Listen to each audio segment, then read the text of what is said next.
Okay, everybody, so this is my spoiler review of episode 7 of season 2 of Euphoria. It is the penultimate episode. Once again, this is directed and written by Sam Levinson.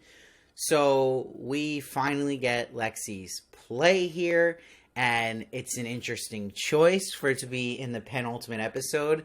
And I had a lot of mixed feelings about this episode. It's interesting because they also go with the choice of a time jump here from all the events of season 2, but I don't know how much it was worth it to make Lexi's play the focus point in a penultimate episode where you're really expecting more stuff to develop, and it sort of in a way takes away from some of the main plots we've been following along here, especially with Rue's, and it also makes it feel weird when we're seeing Rue scenes in this episode that don't really feel natural and flow to this episode, and that maybe it would have been better if this was a full episode of Lexi's play, but earlier in the season, or why isn't the season just longer if you're going to do something like this? Like, maybe a couple more episodes instead of 8, that the finale is next week. You know, it's strange. But I'm going to break down this whole episode and what I liked and what I didn't like. And with Lexi's play, we get this overlong overture here in the beginning that I thought my screen froze for a second. I thought I'd have to share that, see if anyone related to that.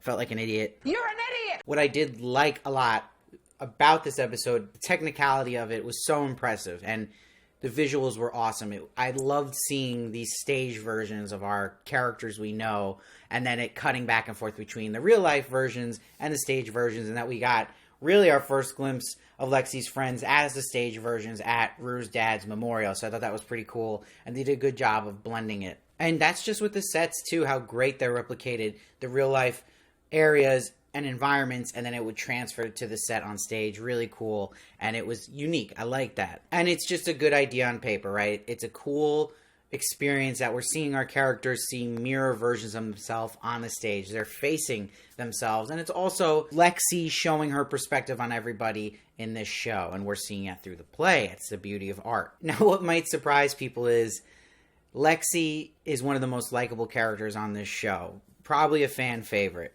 And she tells Fez at the beginning of this episode her intentions are good with the play. And that, you know, we see, though she didn't really give a heads up to anybody, that the play is the characters based off them in real life. So it's a shocker to our characters when they see this. But what is a head scratcher is that Lexi says to Fez her intentions are good, right? What she didn't mention was her intentions were not good towards Nate and how that would affect her sister. Also because what this episode does is, as the show has constantly made you hate Nate, there's moments that Sam clearly wants you to feel sympathy for even the most despicable character of Nate. That comes clearly in our big moment at the end here. But what that also does is it actually surprisingly makes you like Lexi a lot less.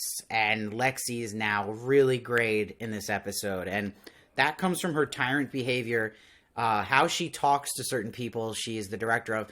There's moments where it's understandable as a director and you're moving along, getting everyone in their places, but then there's moments how she's just brutal to the light guy and the name she calls him.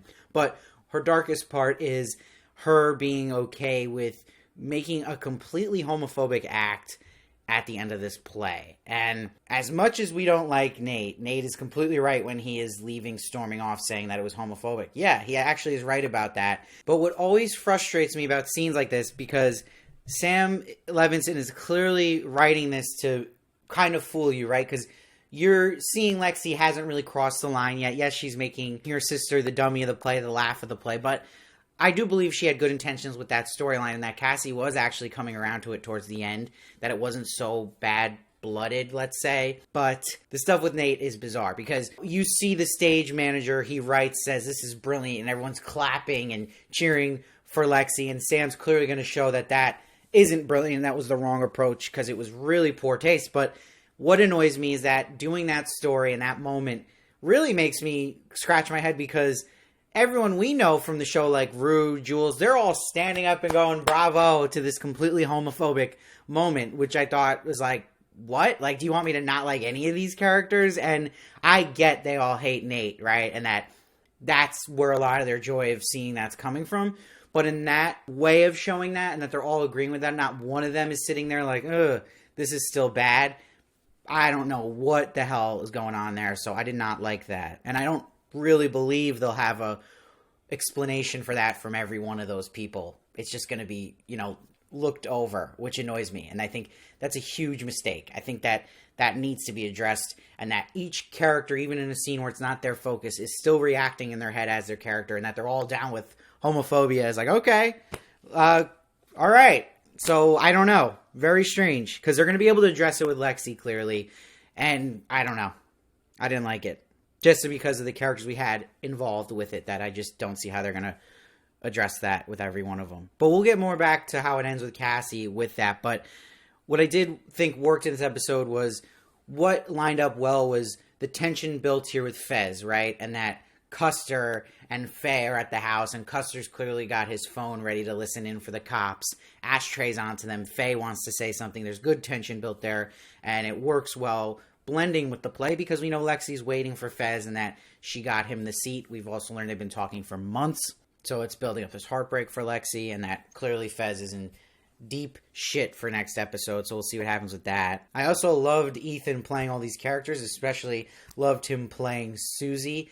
I thought that was so funny. The way he just said the line, "Okay, ladies, I'm not running a brothel here. It's time for bed," I thought was just incredible. I could watch a whole episode of him playing Susie. But going back to what I was talking about, my complaint with now forcing in these Rue scenes with her sister, that's important, her talking about their memories of their dad possibly fading as they get older. And then this scene that's also important with Rue's mom saying that she broke her, "You're going to kill yourself doing drugs, I'm not getting in your way," and that she's going to be 18 soon, going to be out of the house, "I'm taking off my plate," and really protecting Gia. And she says this harsh thing where she's like, "If I have to choose between losing one daughter or two, I'm going to fight to save her."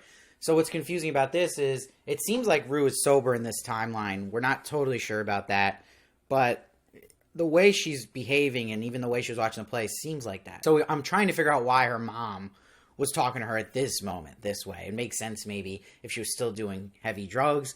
So there's something we got to learn there. But again, we just had so much time to Rue's story the past two episodes, and there's a lot of stuff built up there and this what happened. So I would have liked to still see more of that. So that's why I felt odd that the Lexi play was now, because we got one episode left to wrap up a lot of stuff here. And there's little moments you got to catch. You're like, this really effective moment in the play I thought was Maddy and Cassie, when they were showing them bonding in this bed and Cassie comforting her was great. And it was great to watch Maddy and Cassie react to that. And you see Cassie leaves, and when Cassie leaves upset about it, because it hits too close to home, Lexi's there and notices during the play. She sees Cassie leave the auditorium. But it leads to Sydney Sweeney having probably her best acting in the show yet. And it's so similar, definitely inspired by the I, Tonya scene with another amazing actress in Margot Robbie, where she's looking into the mirror. She's trying to keep a smile on and keep that mask on they always have, but they're dying inside. And that Sydney Sweeney just kills it. And it's just one Titan being inspired by another one in Margot Robbie.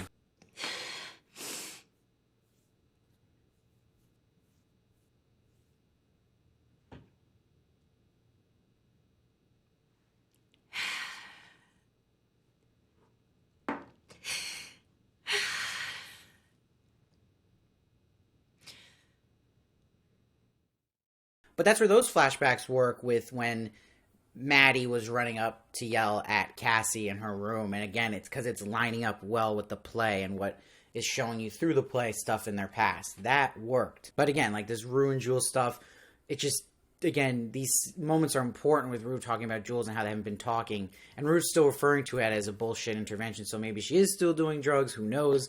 But again, that just is so foreign to the play. It's not lining up with what we're seeing in the play. Oh, and also we see Kat's back doing webcams. This story is just a mess. Like, it's just a drop story at this point. I don't know what is going on with Kat. We're not getting any info here. It's a giant circle. Like, she was doing webcams last season, then isn't now, treats Ethan like crap, and then they break up, and now she's doing webcams again. Okay, I haven't learned anything about Kat. But you see through the play the main difference of Cassie and Lexi, how Lexi views Cassie, and that, Lexi's all about self-respect as a woman, using the brain, doing things that are looking out for yourself and being smart. And then, Cassie's just everything about non-independence, and that, she's writing her as someone who her whole life is to be loved by somebody else and be there for somebody else. It's dependency, and it's a totally different viewpoint in life. But that was well written, I thought. And I do really love that he also did some David Lynch horror vibes here, because one of my favorite things about David Lynch is his way he does horror.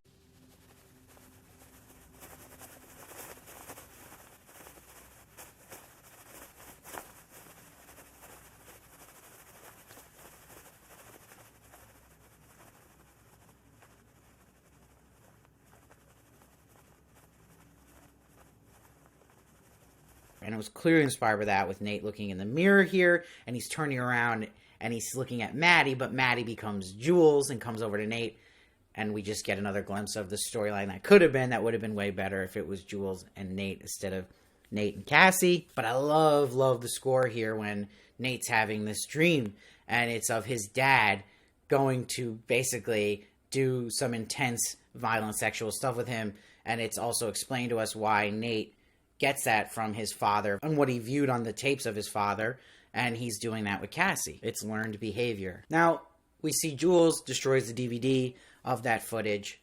It's all we really get mostly of Jules here. Not much has been happening in the Jules world in the story at the moment, and Maddy's talking about how she's got to tell Samantha's kid that she's, leaving the area, leaving East Highland, moving on to graduate, right? And what's important about this, though, is Samantha giving her a gift, and it's that dress that she really likes that Samantha had. But it's also, to me, it's visually telling you what I've been predicting, and they set up this story with Maddy, that Maddy might show Cassie some forgiveness, clearly seeing that scene in the play where they were bonding, and also the talk Samantha had with her. Now, her putting on that dress maybe kind of connects her to Samantha, but also connects her to Cassie, and what Samantha was saying about maybe giving Cassie a chance. But let's go back now to this last moment, right, and the reaction to it with Cassie and Nate. And Nate, of course, Nate somehow puts blame on Cassie, too, for it happening that last scene. Pack your stuff, he says, and get out of my house, which is going to clearly piss off Cassie, because that's Cassie's world and that relationship with Nate. And now she's going to be furious at Lexi, and we get that psycho Cassie that was hinted at, I talked about, that we were going to see. That was hinted at a couple episodes ago when she was talking to Nate and saying she could go that level like Maddy does of Psycho. And we see that monster version of Cassie through the auditorium door. Wow, what a shot. And it was haunting Sydney Sweeney's face, and for her to be able to go there was awesome.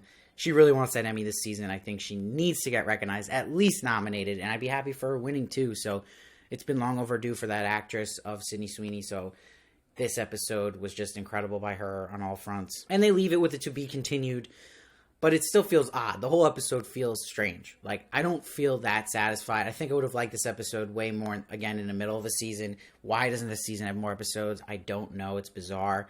But it is frustrating, I think, as a viewer, because you're watching it wanting more from the main stories, and we get this time jump that we don't really get many answers on what happened during that time jump. And we're seeing a lot of stuff we kind of already knew through Lexi's play. We get a lot of new information too, but it's just kind of setting up that Lexi's not as good as we thought maybe, and that she's got some serious character flaws as well.